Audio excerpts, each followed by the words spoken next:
What's up, Steven? How are we doing today? I'm good. How are you doing? Not too bad, not too bad. All right, so today we're going to be going over the Big Ten. And we talked before about how we were going to talk about the favorite, kind of what their lineup looked like, maybe some other teams in contention, and a dark horse. But for the Big Ten, you don't really have like a dark horse team that comes out of nowhere and competes for the Big Ten title. So instead, we're actually just going to talk about some of the other programs and some of the top recruits coming in that aren't, going to Penn State, Iowa, Nebraska, or Ohio State, because we're going to cover those lineups and kind of go through the different options that they have there. But first, we're going to talk about this new judge ruling about the Yeah, class of 2022. yeah, it's I don't know.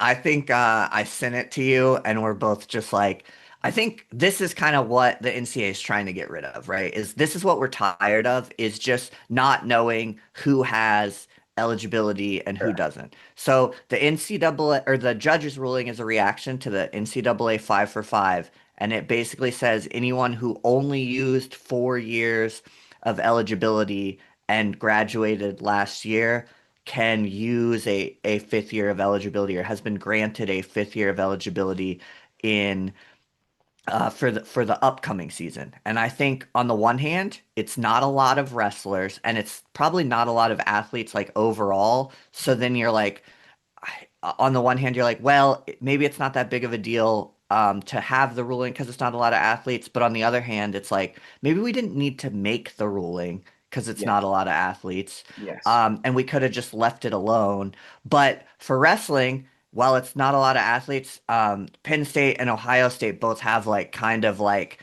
all-time wrestlers, Yes.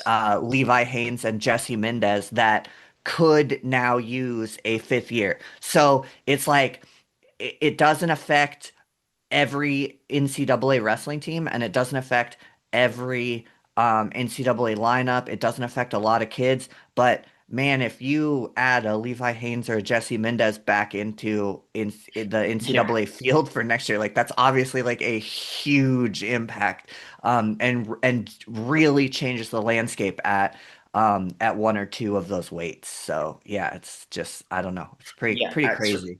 so I saw that there are 8 wrestlers impacted, or that, would fall under that. Half of them went to either an academy or an Ivy. So they're pretty much like done with anyways. And of the 4 remaining, we just happen to have 2 generational talents in there. So I'll be curious what they decide to do. We both have talked about Levi Haynes and that we don't think that he'll come back, but I I'm not sure about Jesse Mendez. I mean, I could see him coming back and then kind of what that would do with Ohio State's lineup. I would be very curious what weight he would go. I would be curious what Ohio State would want to do with their lineup with him. So it's pretty interesting. Yeah, I think for Levi, it's like we've seen him try to kind of like get through college as quickly as possible and focus on world teams and Olympic teams, and that's clearly like a really important goal to him. And this ruling probably doesn't change that focus. Um, if he would come back, obviously it makes those three 57, 65, 74 weights at Penn State even crazier because now it's like instead of 5 guys for 3 weights, you have all those guys have to try to get down to 57, and Mitchell and Levi are at 65 and 74 no matter Yeah. what.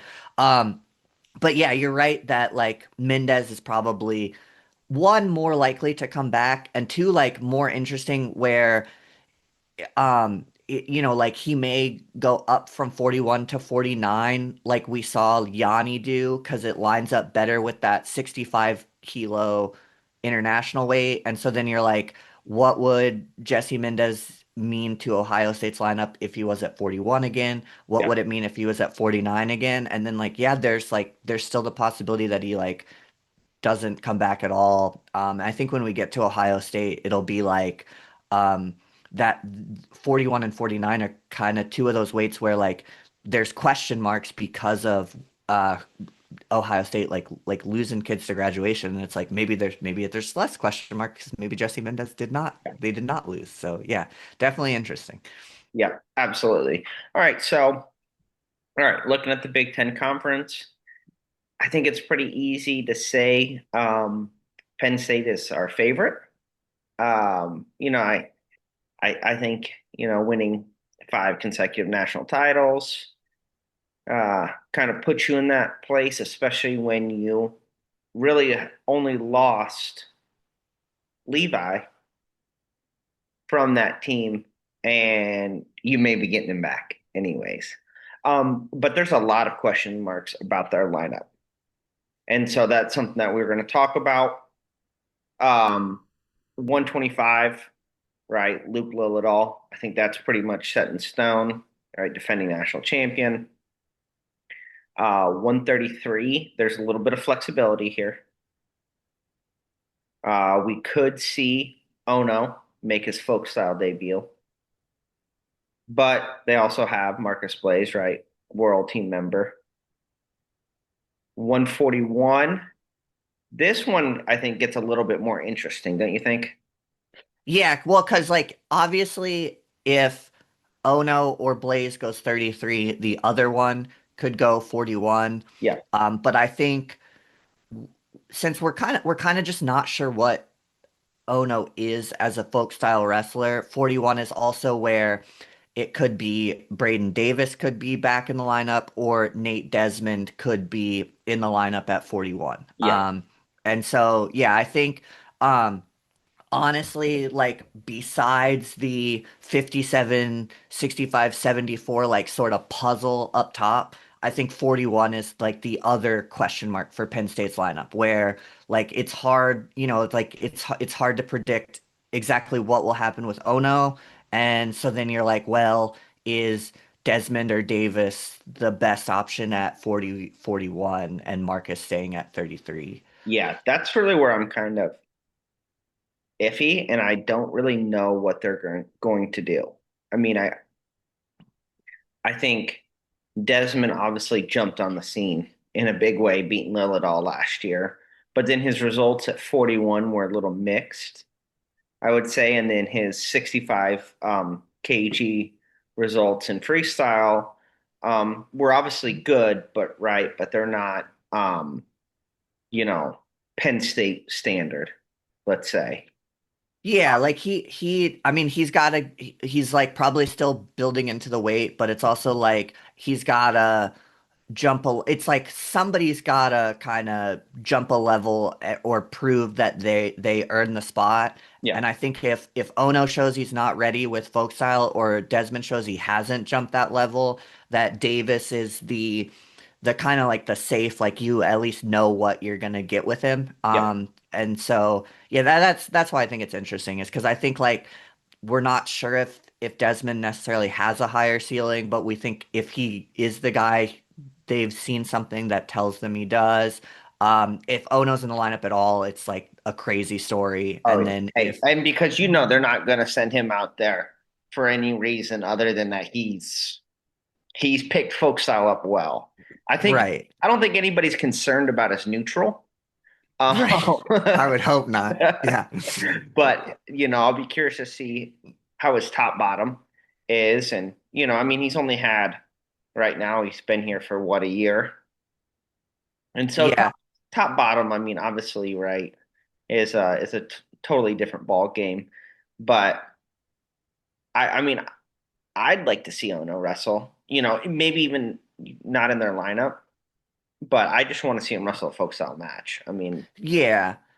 I no, I agree, and I do think it's like with Ono, there's kind of like there's people that are like, well, he's a world champ, like how can he not be in the lineup? And then I think there's people that are like folk style's so different, like he there's no way he can pick up bottom in this short amount of time or like be an effective like, and it's probably like somewhere in between those yeah, two things, but like. Adjusting to folk style bottom and being able to like get out on guys that have wrestled folk style their whole life is a real thing that we saw like younger Bastida struggle with when he was trying to pick this up, and so we know that's like a real uh like adjustment that Ono will have to make Yeah. to be in the lineup. But we also know like as a like as a takedown wrestler, as a neutral wrestler, he's obviously like already shown he's world class. And I think like the closer we get to the 2028 Olympics, the weirder this situation gets because you would think he wants to wrestle a folk style season eventually, but at some point he's got to go do stuff in Japan to try to make the 2028 Olympics. And I think it's like the 2027 year in Japan determines their Olympic team or like gives you a lot of advantages to Yeah. be on the Olympic team at least. So it like it kind of seems like if he doesn't go this year, then it gets like weirder if he's gonna go at all, because he may have to like compromise some Japanese Olympic chances to do it. So like I kind of on the one hand I think like I don't know that he'll be in the lineup till I see it. On the other hand, like this is kind of the year it makes the most sense in a That's way. what I was thinking too. I mean, to me, because next season will be 2027, 28. So, like, is he Right, really going to focus on folk style? And especially like for his game, I'm assuming they're going to obviously have to spend a lot of time on top and bottom, which doesn't translate over to freestyle.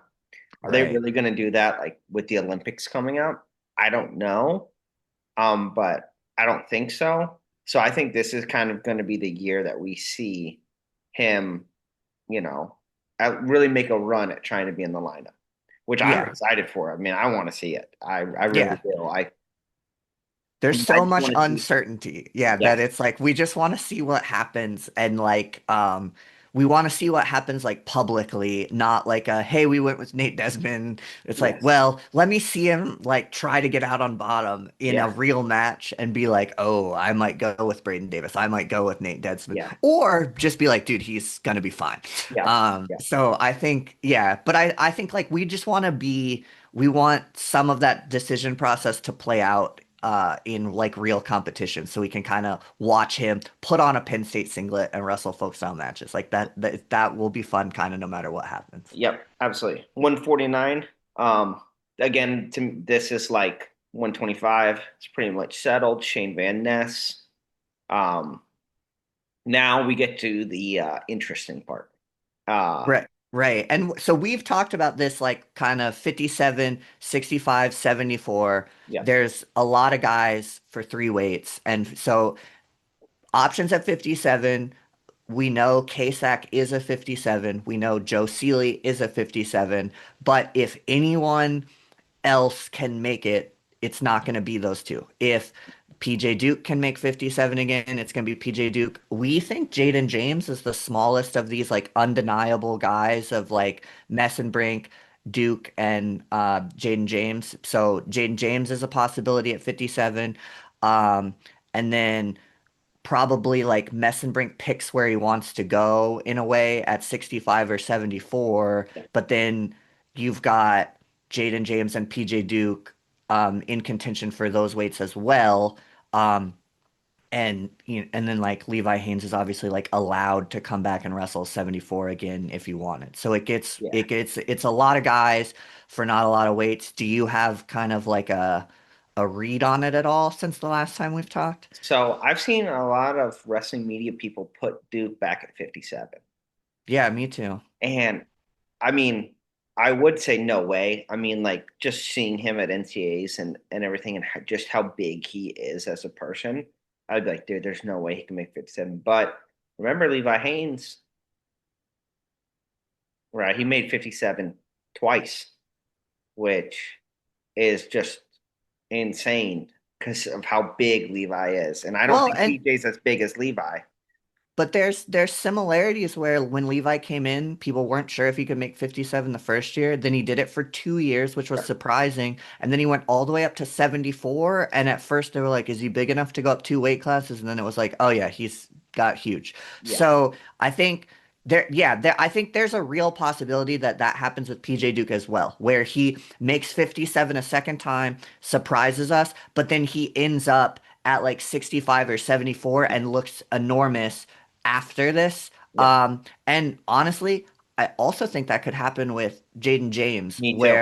where people think he can't make 57 and like he hasn't cut weight a lot. Levi also hadn't cut weight a lot in high school. Um, and so there's similarities there where like Jaden could cut weight for the first time within the Penn State structure and be successful at 57. And then like PJ goes 65 when Mitchell leaves and Jaden like leapfrogs him and Yeah, goes to 74. Like I can kind of see all of those as possibilities. Like, and I think if Jaden James does the leapfrog, that scenario would be PJ Duke at 65 and Mitchell going up to 74 for one season. I think yeah, I think that's kind of a real possibility as well. So there a lot of options, and it'll be like interesting to see who goes where because I think like if Mitchell, whichever weight Mitchell Messenbrink is at, we think he's like kind of like a lock essentially yes, to win a national title. yep, But then, it's like I think we would think PJ Duke or Jaden James is more likely to be successful at 57 than all the way up at yeah, 74. And if those two are at 57 and 65, then we would probably put all three like in the conversation to be a national title contender. So yeah. I think it's going to be some combination of those three at 57, 65, and 74. I think you would probably see um, if Levi were to come back, I think Jane James would not enroll. Um, and and PJ would find a way down to 57. Yeah. yeah, and PJ would find a way down to 57, and they'd run back last year's lineup. But yeah, I mean, I really don't know. I see a lot of people putting PJ at 57 and Jane James at 74, which I don't see. I don't think Jane James is 174 yet. I think they're going to. It's either going to be um, Duke at 65, Mesenbrink at 74, or Jane James at 65 and Mesenbrink at 74. And I think I 57 is kind of the deciding weight, whichever one of them is going to suffer and get down there. But I think we're going to see Mesenbrink go 74. so I don't hate that take. I think the 74 will be Duke or Messenbrink, Okay.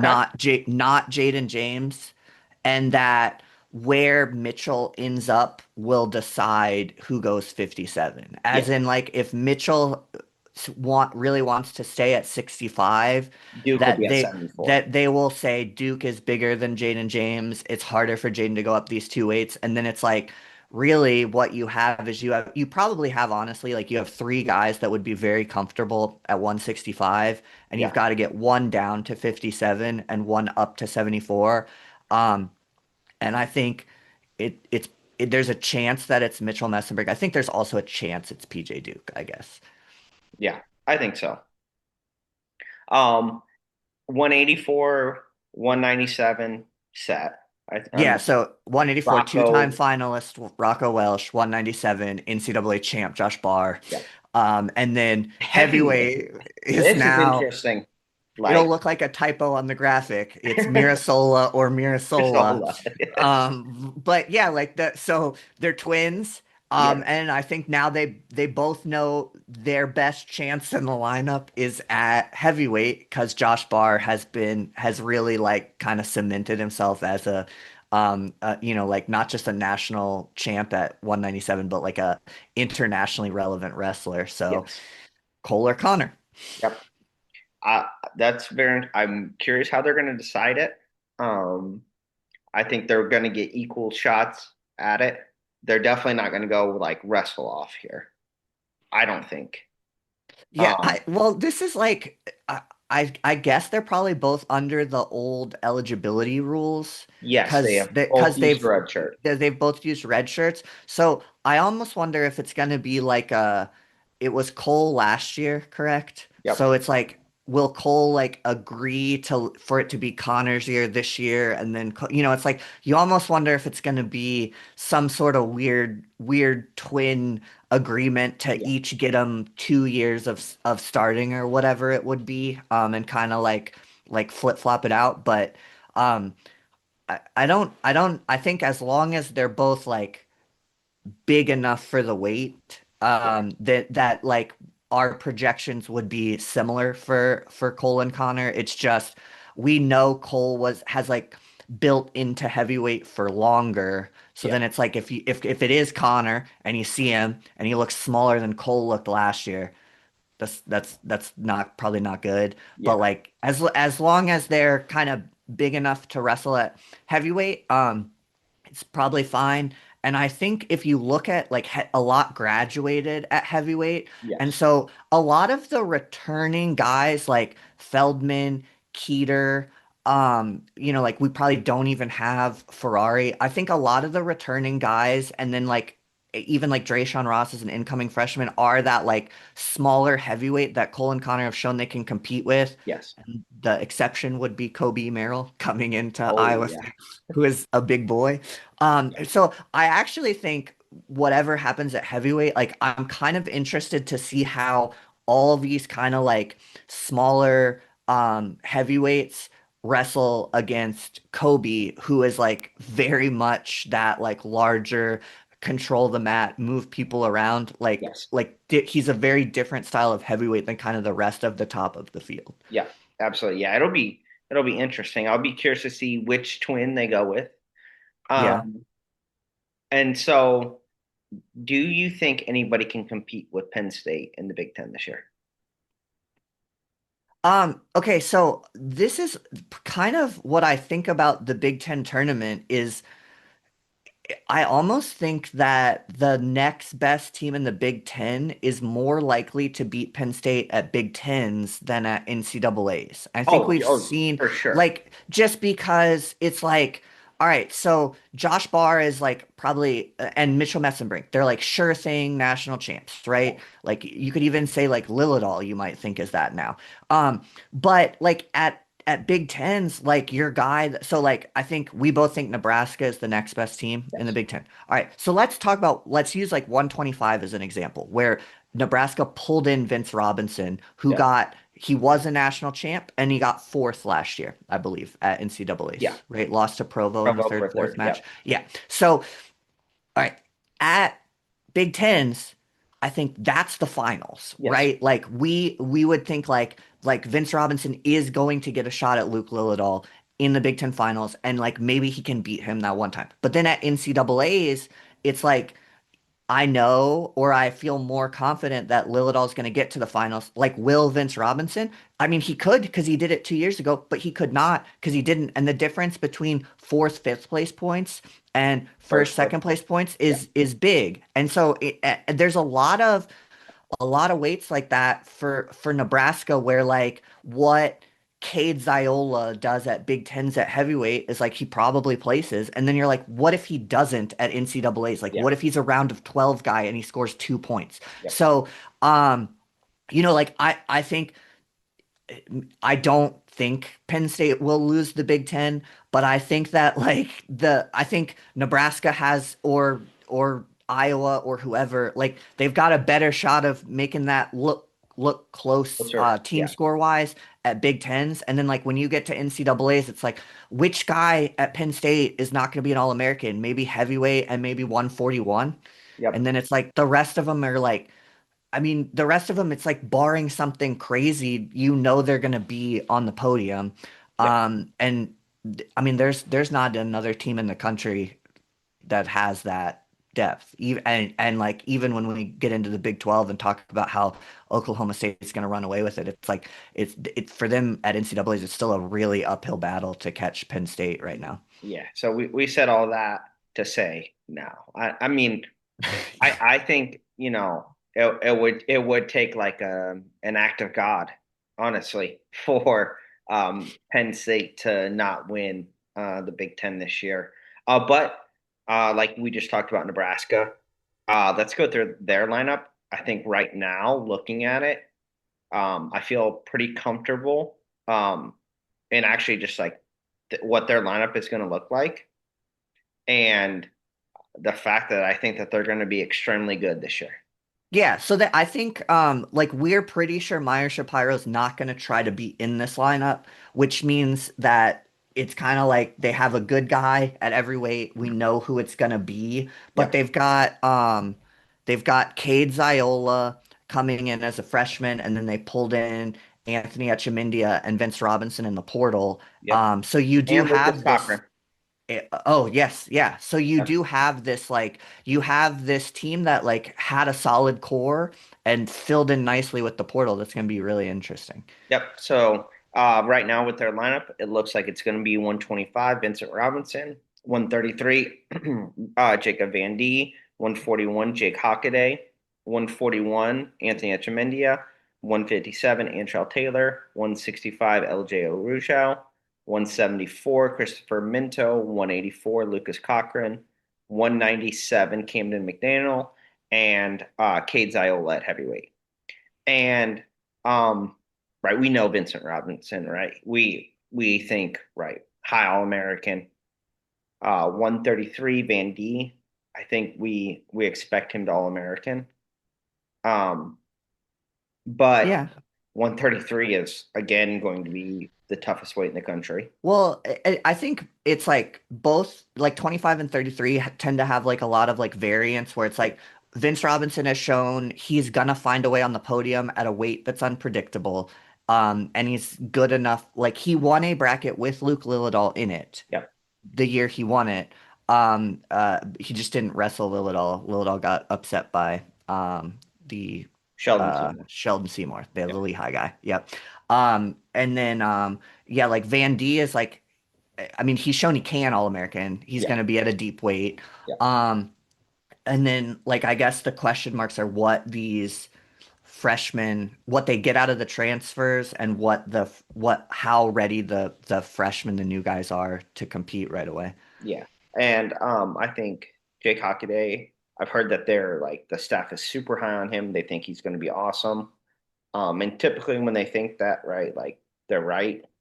Yeah. So Yep. I'm assuming, and they specifically didn't go in the portal to try to get anybody over him, which to me tells me a lot. Um, 149, they got Echemendia.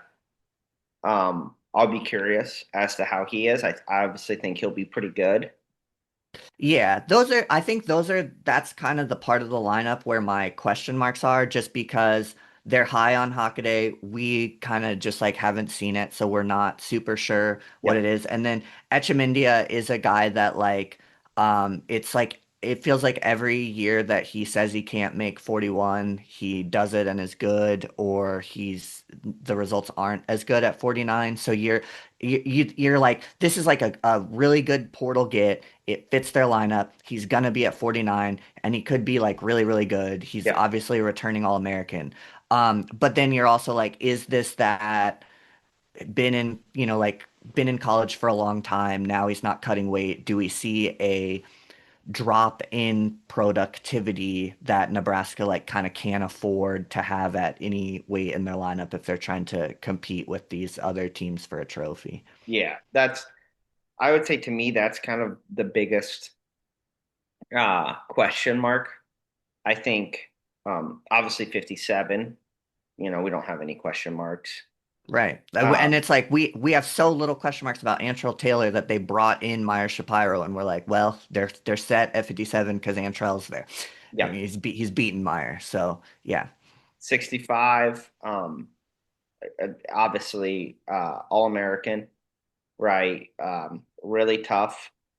74 Minto finalist. Um, Yeah, well, and I mean, honestly, depending on like if it's not Mitchell Messenbrink, you would think that like he would be in the conversation to win it with how close he's wrestled Levi. yeah, So yeah, I mean, like if Chris Minto loses to like Levi Haynes in the finals and then Mitchell Messenbrink in the finals and then like PJ Duke in the finals or something crazy, like he could be one of the best wrestlers to not win a national title Yeah. because like he's very good. Like he's Yeah. so good. Like he gave Levi a super tough RAF match, and then it's like, or sorry, a super tough like NCAA finals match. Like he's looked good on RAF cards against Yeah. other guys, and then like you're like, well, yeah, I would still pick like Mitchell to beat him. Yeah. And it's like, what if in 2 years PJ Duke is an enormous guy that he can't? But it's like he's so good. Yes, Like he is. that's the opposite of a question mark in their lineup. Yeah. I would say my biggest question mark in the lineup is going to be Lucas Cochran. Penn State transfer. When he's wrestled, right, his results have been pretty good. Obviously, he's kind of been stuck behind, a who's who of really elite guys. Um, but I just don't know where he fits there. I'm obviously not putting him with kind of your big four at the weight, right? But where does he fit kind of behind that? I'm not sure. Um, Maybe low All American, round of 12 type guy. Yeah. Camden McDaniel, obviously, I mean, I think everybody's going to pick him to be an All American again.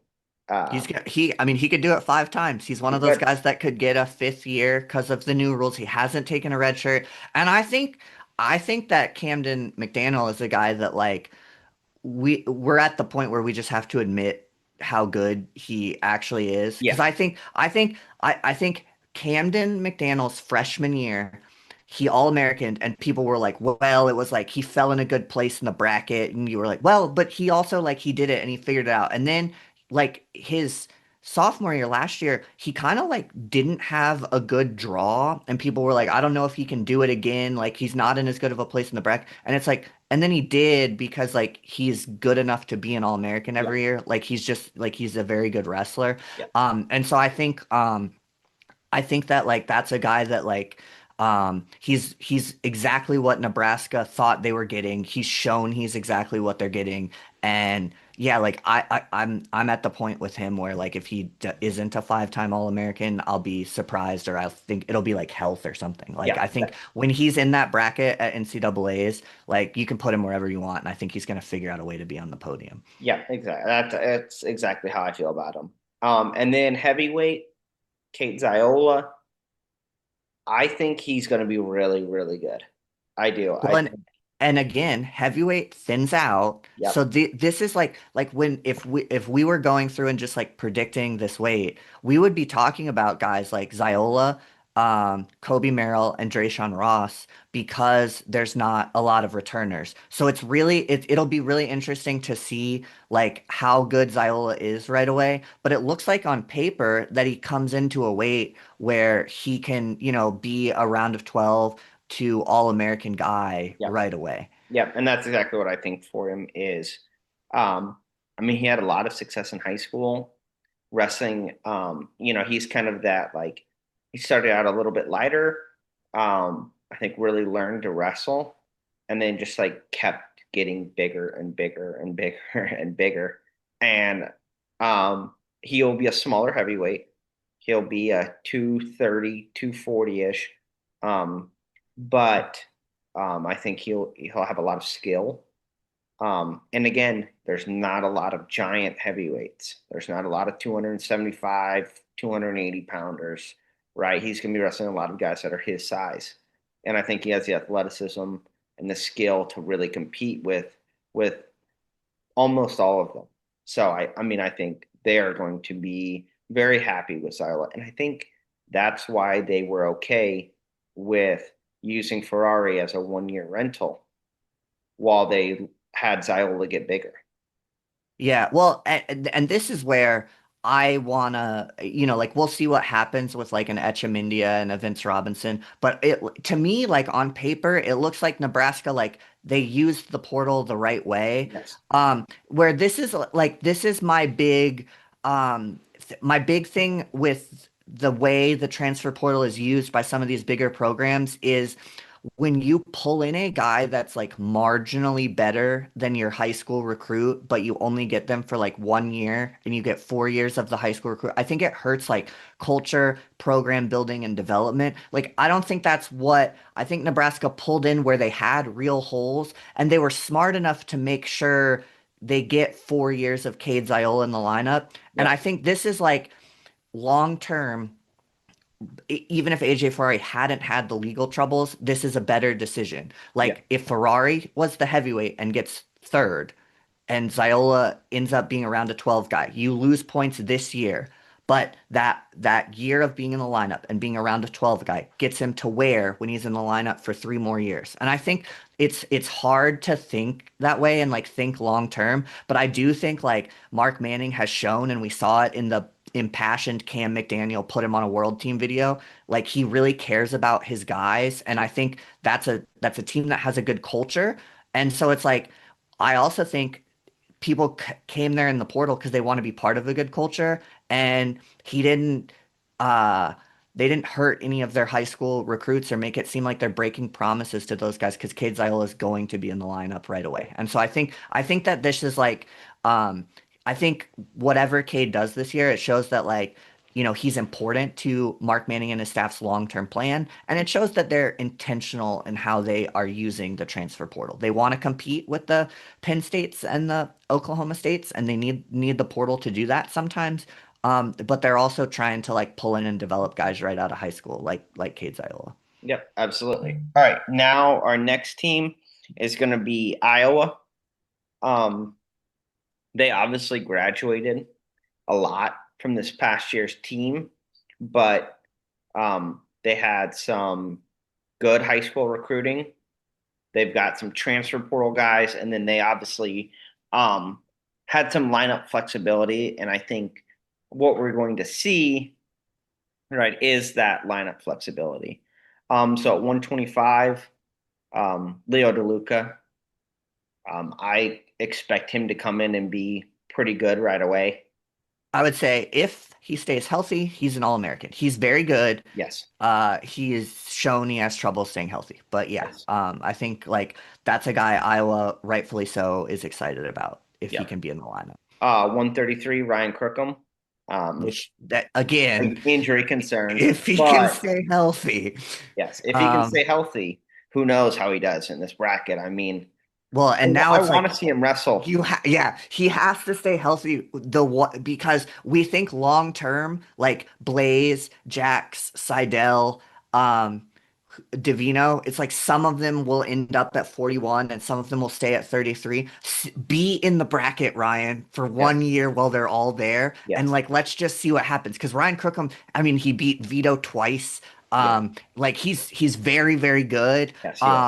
But we only get to see him like once every 5 years at a national tournament, it Yeah, feels like. yeah. So So, yeah. 141, Nasir Bailey. 149 and 157. I think we're going to see a combo of Ryder Block and Jordan Williams. Yeah, and it was Ryder Block 49, Jordan Williams 57 last year. I know Voinovich wrestled 57 in the postseason, but for a lot of the year it was Jordan Williams. And we kind of think there's a chance because Ryder Block looked enormous at Yes, he 149 did. that they just flip-flop and that may be better for both of them because I think Jordan has been more successful at 49 than Yeah, I 57. think he was. I think he was a little too small at 57 last year. But I think Ryder Block is huge. I mean, Yes. he's a very large. He was a very. I think he was the biggest 149 in the bracket. Um, Yeah, he's like comparable size to Joey Blaze, who might go up to 174, yeah, who went 57, then 65, then 174. It's like they have that like they have this like long body for the weight that like they just keep adding size to whether they wanted to or not, and yeah, it's like kind of like the size kind of comes on in a similar way, and you're like, yeah, dude, he look I was like he looked bigger like because I work at a score table at NCAA, so when you see the guys like come check in, like he looked like a above average sized 57 pounder from yeah, the floor. And some of that may just be like height where it's like it's like you just see how tall these guys are when they're like warming up and still have their sweats on or whatever. But Yeah, like I mean, if they, I would be surprised if they don't flip. Like, I just think it makes sense for both guys. I do too. 165, Carter Schubert, transfer from Oklahoma. I Round of 12 guy Yeah, at I think Oklahoma. very Okay. highly of him. I think he should be an All-American threat. I Yeah. would probably pick him right now to be an All-American. But again, I think that was a good portal pickup. I think he was a guy who, um, they didn't have a lot at 165. They kind of needed him. They have a huge recruiting class coming in next year. Yes. Yeah. That's But the they kind of needed to fill some holes, and I think that was a big hole that needed filled, and I think he was the best option in the portal. Yeah, well, and I think he like he obviously like fits well in the lineup, and Yeah, then you hope that it fits well like you know, like culture wise and results wise, because I think like and I think it should like I'm not saying that it doesn't, um but like when they it feels like sometimes Iowa puts themselves in these positions where it's like no matter who the best guy at 157 is in the portal, they have to go get him, or whoever the best guy at 165 is in the portal, they have to go get him. yeah, And that's kind of what happened here is you were like, who is Iowa's 165? And then it's like, oh, well, Carter Schubert transferred to Iowa, and you're like, well, that makes sense. It had to be somebody. yeah. And I think he's also a good fit. I mean, I think with the style that he wrestles and everything, I think it should be a good fit for him. 174, we think it's going to be Gabe Arnold.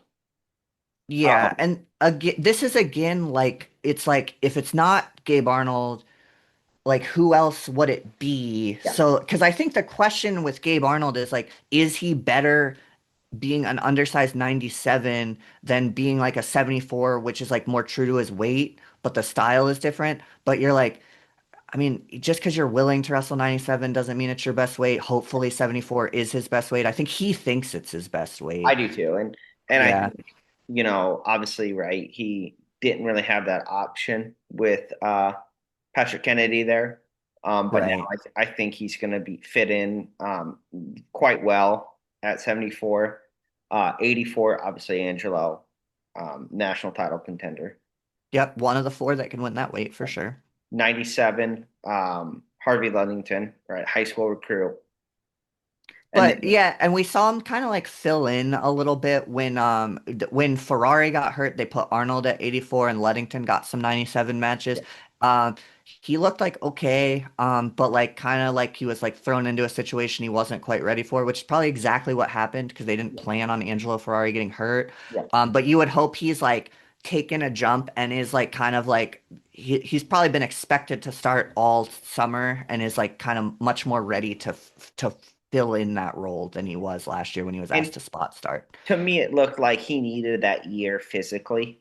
That was the big thing that I saw is I thought skill wise, I was like, oh wow, I mean he's really good. I think it was just, hey, kind of why we had the red shirt in general, and we've kind of forgotten about it when a lot of the generational talents that we've had. But I think that same with Cade Iola. I think he needed to get a little bit bigger, a little bit stronger, and so I think he's going to be a nice piece for them at 97. And then obviously heavyweight Ben Keeter, right? Um, National title threat, yeah, probably. yeah, I would say so. I mean, I think he's obviously got to be one of the favorites. And so, I mean, I think Iowa's going to have another really solid team. I think in the Big Ten, I think the race is really for second. Um, and I think it's probably going to be neck and neck between them and Nebraska. Yeah, I was gonna say I think Nebraska probably has a better like dual lineup Yeah, because it's hard to find a hole, even though there's like some younger guys that are question marks. But I do think like as you get into tournament season, it's just gonna be based on like how these guys wrestle, like who, because like Jordan Williams, Anthony Etchemindia is like Etchemindia was an All-American. Jordan Williams was not last year, but Jordan was at 57. You could very well see Etchemindia being the round of 12 out guy, Jordan Williams being the on the podium guy, yeah, or the other way around. So I think there's some comparisons between Iowa and Nebraska where, you know, like Vince Robinson's been a national champ. What if Leo DeLuca stays healthy and has this crazy season. And then like if Yeah. And I could see it too. I mean, yeah. I could see So Leo DeLuca coming in and competing for a title. Um, yeah, I think it's safer to put Nebraska second, Iowa third, yeah, but I think like if you took like kind of like so if some Nebraska guys don't quite hit their ceiling and some Iowa guys do, it could absolutely flip-flop. We could be talking about Iowa second, Nebraska third, I think. yeah. If we were to talk about like tiers, I would put like tier one, obviously Penn State. Tier two, I would only have two teams in there. I would have I Nebraska and agree. Iowa. You know, it's funny. I agree now. And before we kind of like put started doing the probable lineups to like talk about this, I would have like probably put Ohio State and maybe even Michigan in that second tier without just like thinking about it and realizing like how much they lost and Yeah, like kind of how they're gonna fill those pieces. But yeah, like I think when you look at it, it's like uh, as as much as we talked about like a few weights where there are kind of question marks or it's not perfect for Nebraska or Iowa, it's like 10 solid guys. And I think when you look at the tier down, you're talking about 6 or 7 solid guys and yeah. then a lot of question marks for like an Ohio State, a Michigan, or a Minnesota or a team like that. And I would say honestly, I have Ohio State in a tier three of its own. Um, and that's why we're gonna talk about them. And their lineup, and especially because there are so many question marks.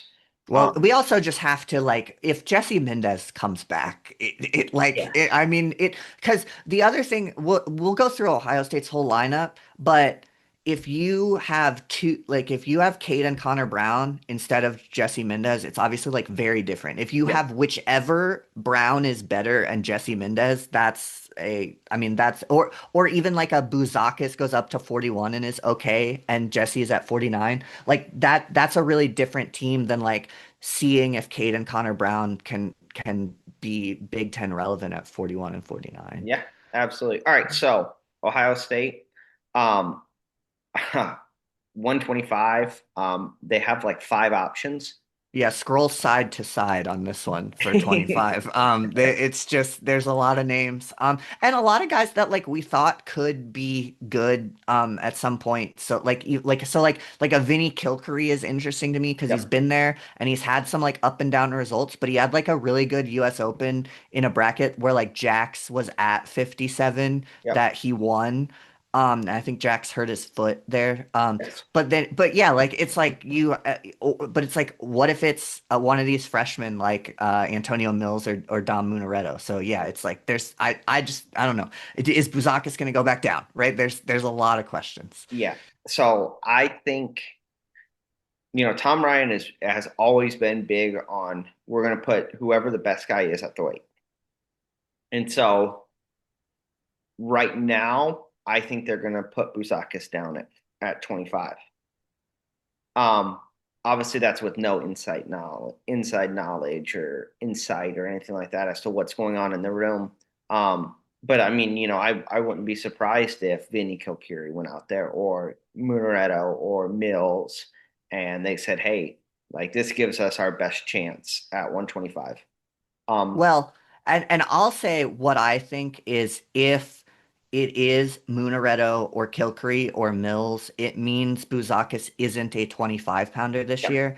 I think that so it's like I think all these slashes are like option 1A is like Nick Buzakis again. We use these new rules to our advantage, and like Munareto or Mills or Kilkery wrestle some duels so he doesn't have to cut the yeah, weight all the time, and we get him as good as we can for NCAAs. And I think option 2 is, hey, we tried this 25 experiment with Buzakis, and it kind of didn't really work. Like he was really good all season, but he yeah, couldn't do the 3 days of weighing in at NCAAs. Like it doesn't work when the results that everyone is measuring, he's not a 25 pounder at yeah, that tournament. So we're gonna go with one of these other options. But I think that's really what the slashes are. Is it's like, yeah. is it Buzakis? And then if it's not Buzakis, which one of these guys establishes themselves and Yeah. holds down the And I weight? think that they have three very good options outside of Busakis um, at 25. Obviously, 33 is Ben DeVino.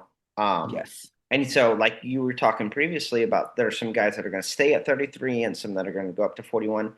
To me, he is a career 133. Yeah, I think that I'm not sure what Jax is anymore because I think people thought he was going to get bigger than he would because of his age. But I Mhm. do think that Divino is a 33, 57 kilo in Olympic years, and Yep. I think Marcus Blaze is a eventually 65 in Olympic years, Yep. get bigger. I think Seidel is eventually a 65 in I Olympic do years, too. get bigger. And I think Jax is the one I'm not as sure about anymore, where I Yeah. do think Jax could be the one that stays at 33 with Davino, Yeah. and he could also be a cut down to 57 in Olympic years. But yeah, I agree that Davino is a career 33 pounder. Yeah.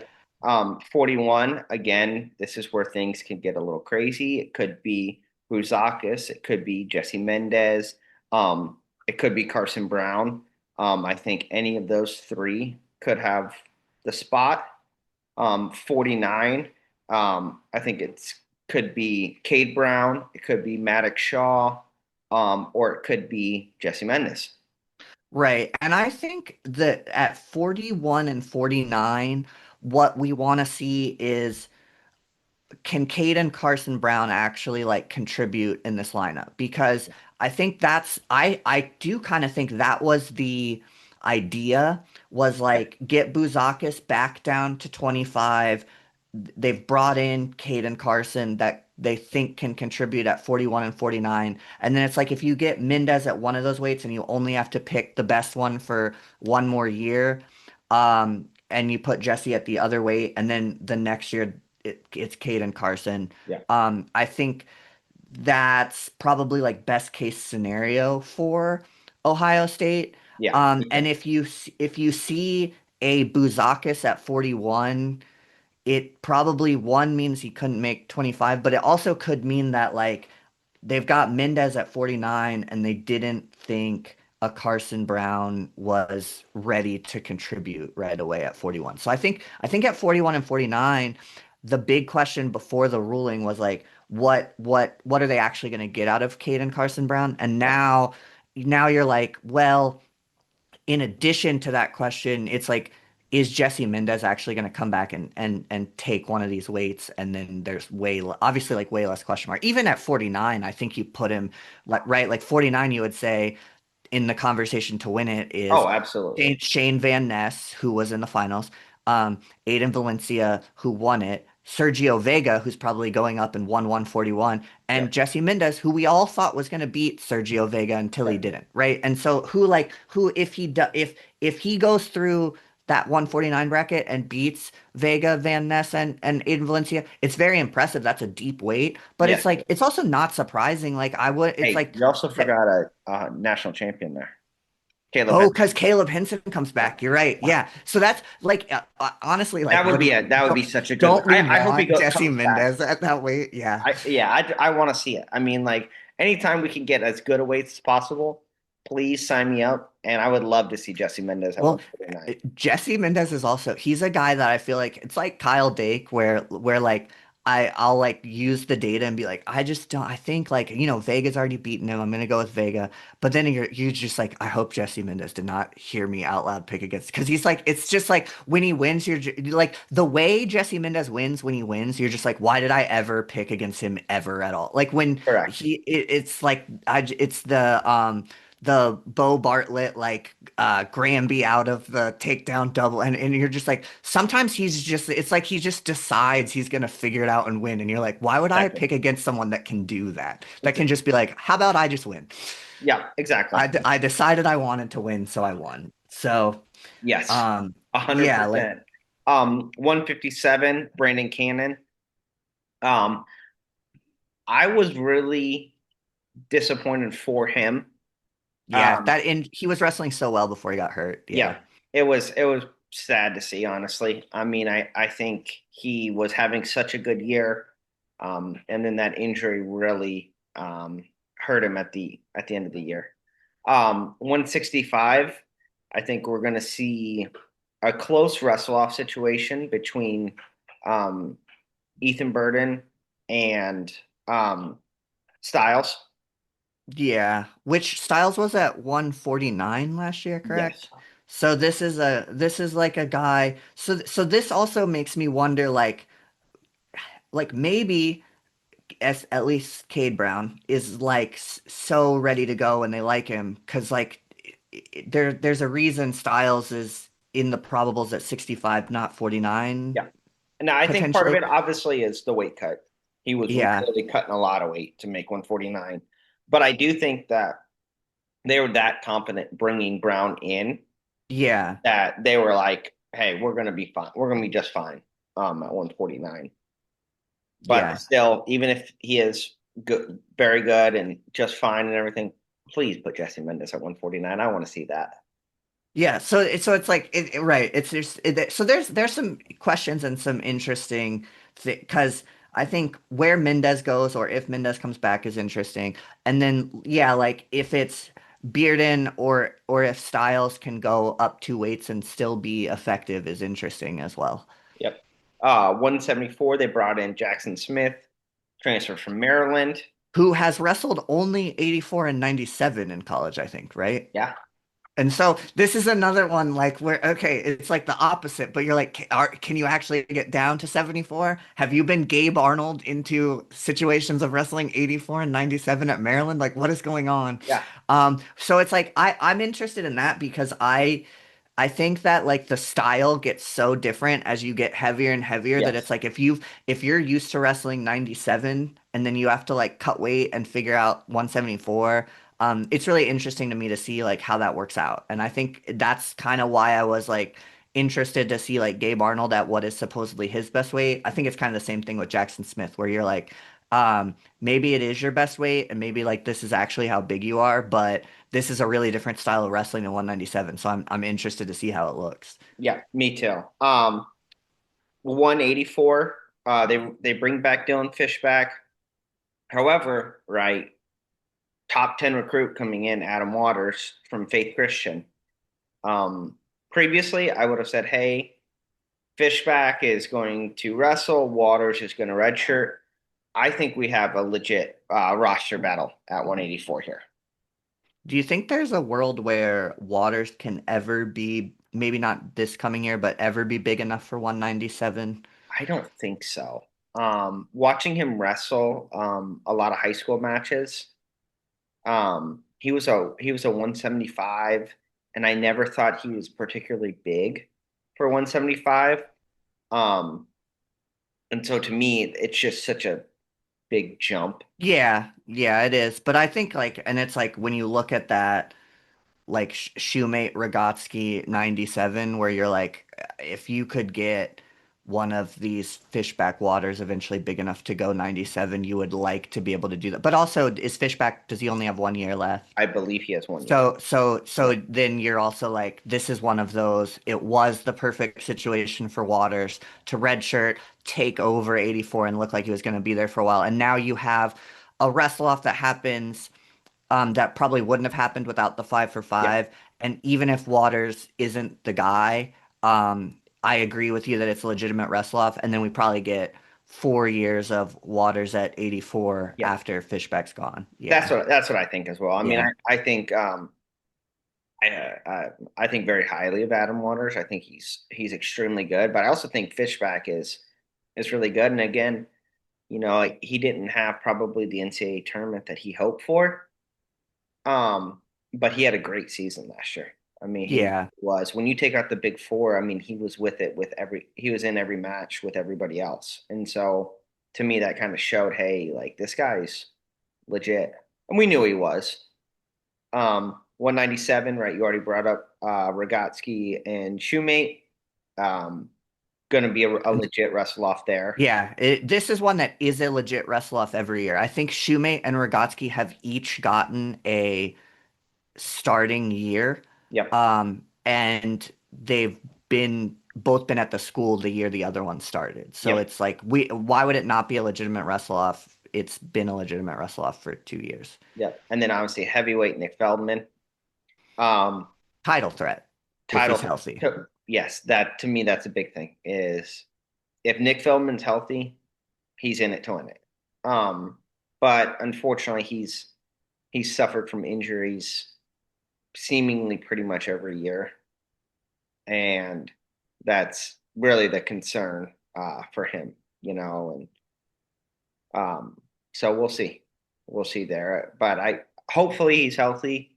I want to see heavyweight, especially just with the style that a lot of those guys wrestle. It's heavyweight's going to be exciting, I think. I think Healthy Feldman is a really interesting title contender because I think like he's shown he can lose to those like athletic smaller guys like a Mirasola or a Keeter. Um, but he obviously can also beat them. And then he's also, I feel like, he's like better equipped to wrestle those like bigger, powerful guys like Kobe Merrill than Yeah, like a Cole or Connor Mirasola is. So I think it's like when I say like title threat, it's like I almost like would I don't know. It's like I kind of want to see what like a Drayshawn Ross or Kobe Merrill looks like, but it's like he would be on my radar of like someone to predict to win the weight. And then you're also like, well, I could also see him losing to Keeter, Mirasola, Drayshawn, and Kobe Merrill. Like I think it's like there's all these guys that are like kind of right there that are it'll be interesting. And I think it's like the guy that wins will have to be wrestling well in March and as healthy as possible in March. yeah. To me, heavyweight is like my biggest coin flip next year. I think it should be for pretty much everybody, um, because we have some returning guys that are established, right? All Americans, and then we have two like all world um, incoming freshmen, and Right, who've just to see shown that how they they can are. wrestle with these guys in freestyle at the senior level, right? Kobe Merrill beat Mason Paris once this Yeah, year, like I mean, and then like Drayshawn Ross beat Kobe Merrill in the 2 out of 3. yeah, Like they've both like kind of shown that they can already compete with those guys, but then it's like we also know, like that Ben Keeter will wrestle well at that NCAA tournament because he does every year, yep, and we're not sure what we're going to get out of some freshmen that haven't wrestled at it. So yep. it's definitely interesting. And then just some other things of note, I think just kind of, some big transfers that other programs that we haven't mentioned, as well as some top incoming recruits. A huge one, I would say, would be Michigan adding Daniel Zapata, Yeah, and so kind of where he's going to fit in the lineup there. I think he transferred from NC State where they had him at 57, but he was like, I'm a 49. Yep, So we think he's a 49 at Michigan, which means like it'll be interesting to see where like Sergio Limley goes for Michigan. But they have like Catchabones a returning All-American. They have Bowen Brock Mantanona. They add Moses Mendoza and Daniel Zapata, who I think can like be impact guys right away. yep, But then, they also have some question marks at some of those weights that aren't filled by those guys. So it's like that's a team that like maybe doesn't have a chance to beat Nebraska in a duel, for example, but also if all those guys wrestle really well at the NCAA tournament, like they could qualify 7 and then but their ceiling is also like all 7 of those guys are like making noise at the NCAA tournament, yeah, not just absolutely. I there. mean, I would pick them to be a top 10 team at Yeah. NCAAs. Um, it's really kind of the unknowns that could push them. Maybe could they be top five? You know, um, if Zapata comes in, right? I mean, he's as good a high school prospect as we've seen. Right. Could He's he like come in he's and compete at 49 with a Aiden Valencia, a Shane Van Ness, right? Like he's got the pedigree to do Yeah, so. he's one of Bo Bassett's only high school losses, Yep, right? Like so, yeah, like it's like he was a very highly touted recruit. Um, we were somewhat paying attention to what he did as a redshirt at NC State because we thought as soon as he was in the lineup he would be relevant, and he's gonna be in the lineup for Michigan next yep, year. So we are like expecting some NCAA relevant results from him right away for yep. sure. Um, Rutgers adding Anthony Knox. I'll That is a big one. Yeah. Yeah, I am very curious to see how he'll be. I think he's a career 25. Um, And I mean, I watched him wrestle Spencer Lee and in freestyle, and again, it's freestyle. But he also has that pedigree in folk style as well. And I mean, it was just like if he wrestles as well as I think he can. I mean, I think he's a national title threat. Yeah. Well, I was gonna say it's like as much as we said Iowa should be excited about DeLuca, I think Knox was like a more highly touted recruit Yep. even than Leo DeLuca at the same weight. So it's like if Iowa thinks DeLuca can, All-American as a freshman, yeah, like Rutgers should absolutely think Anthony Knox is a title threat as a freshman. Yeah, absolutely. And I think his like a match between him and Vincent Robinson or Luke Lillidahl is extremely interesting to me. I Yes. may not pick him in those matches, but I'm also gonna say like, hey, he's gonna be in those matches. Um, and then some top incoming recruits. Um, we have kind of three really of note. Well, actually four. We have four of note, four programs. Minnesota, right? They added Virginia, then LHB, uh, Tyler Deckraker. Yeah, but Fargo champ, who's number one champ, and a guy that, we were wondering like maybe he red shirts and then is ready right away. Now with 5 for 5, we think he'll be He in the goes. lineup right away somewhere at 41 or 49. Yeah. Illinois added Aaron Stewart, who is kind of an interesting prospect in that he went to Illinois also to play football. I Ben don't Keeter like.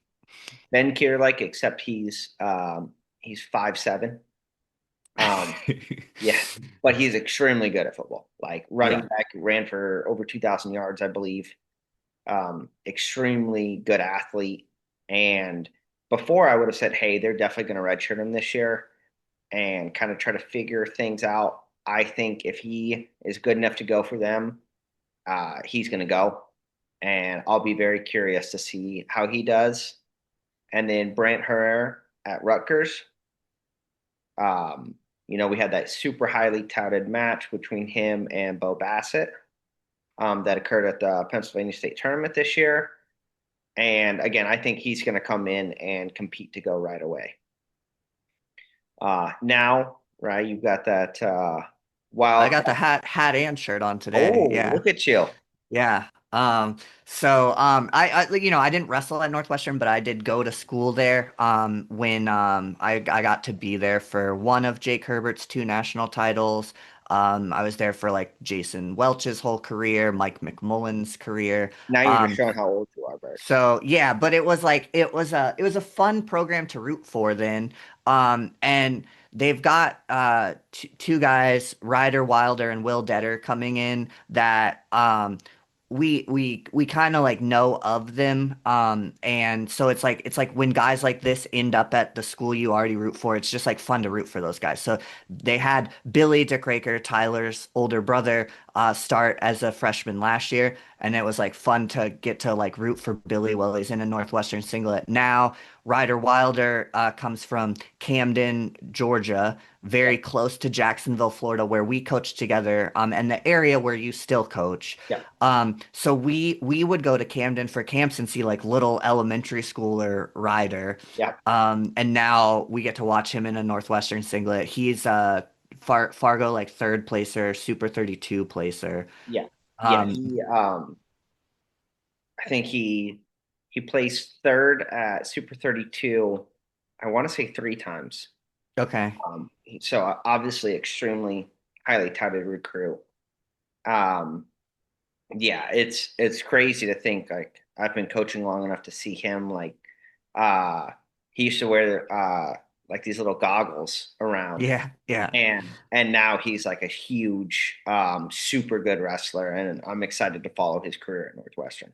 Yeah, and then Will Detter he's a Fargo champ. He's a really good Greco wrestler. He won Fargo freestyle by hitting two headlocks. Like he needed a four and he like faked a headlock one way and hit it the other way. Hey, Um, it's a good thing he doesn't have Chris Haynes as a coach. He'll yeah, do so obviously 2,000 push-ups. obviously not Haynes trained. But Will would he they like Will and Ned Kaufman like stopped into the Skyline wrestling room a couple times like just on the way to tournaments and like trained with our guys and I got to Okay. like so like it was like I think Will knows some of those like Skyline, like Josiah Sykes, Parker Withers, kids that are wrestling D3 at Lynchburg next year. They kind of like grew up in the youth scene together. So then like that connection was like then when I would go out to Fargo every year, like Will's dad would, like just like run into me at restaurants or something and say hi. And it's like another guy that you're just like kind of follow his career and you like root for him because you like kind of know him and then he ends up at Northwestern. You're like, all right, now I'm in. I'm invested. Like I hope that Will has a really awesome career as a Wildcat. Yeah, absolutely. No, that's super exciting. And yeah, I mean, I think that pretty much sums up our Big Ten uh preview for the year. It's the to recap, it's Penn State, everybody else, but mostly Nebraska and Iowa. Yeah. And then slightly below them, Ohio State, Yes. especially if they get Jesse Mendez back. Yes. Um, What conference did you want to go to next? I was thinking Big 12.